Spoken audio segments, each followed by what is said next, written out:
श्री गणेशाय नमः। शिव पुराण महात्म्य।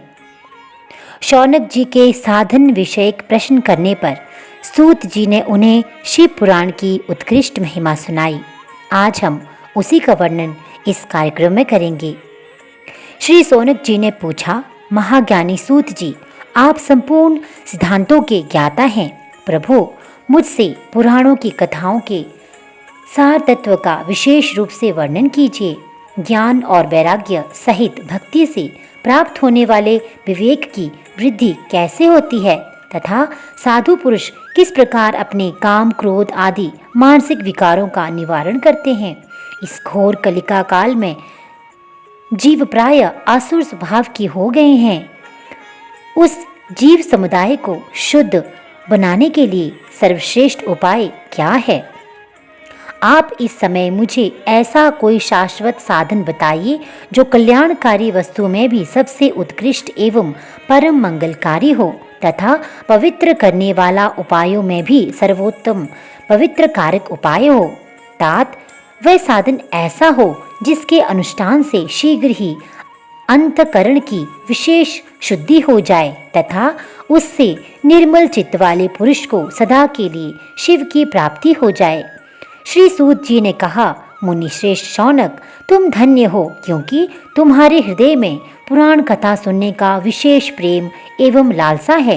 इसीलिए मैं शुद्ध बुद्धि से विचार कर तुमसे परम उत्तम शास्त्र का वर्णन करता हूँ। बस वह संपूर्ण शास्त्रों के सिद्धांत से संपन्न, भक्ति आदि को बढ़ाने वाला तथा भगवान शिव को संतुष्ट करने वाला है। कानों के लिए रसायन अमृत स्वरूप तथा दिव्य है, तुम उसे श्रवण करो।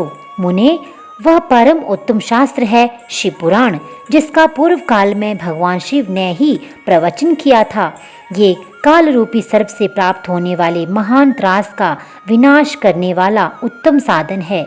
गुरुदेव व्यास ने सनत कुमार मुनि का उपदेश पाकर बड़े आदर से संक्षेप में ही इस पुराण का प्रतिपादन किया है।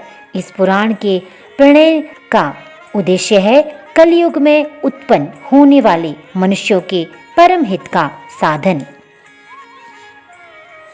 ये शिव पुराण परम उत्तम शास्त्र है। इसे इस भूतल पर भगवान शिव का वांग्मय स्वरूप समझना चाहिए और सब प्रकार से इसका सेवन करना चाहिए। इसका पठन और श्रवण सर्व साधन रूप है। इससे शिव भक्ति पाकर श्रेष्ठतम स्थिति में पहुंचा हुआ मनुष्य शीघ्र ही शिव पद को प्राप्त कर लेता है। इसलिए संपूर्ण यत्न करने मनुष्यों ने इस पुराण को पढ़ने की इच्छा की है अथवा इसके अध्ययन को अभीष्ट साधन माना है। इसी तरह इसका प्रेम पूर्वक श्रवण भी संपूर्ण मनोवांछित फलों को देने वाला है।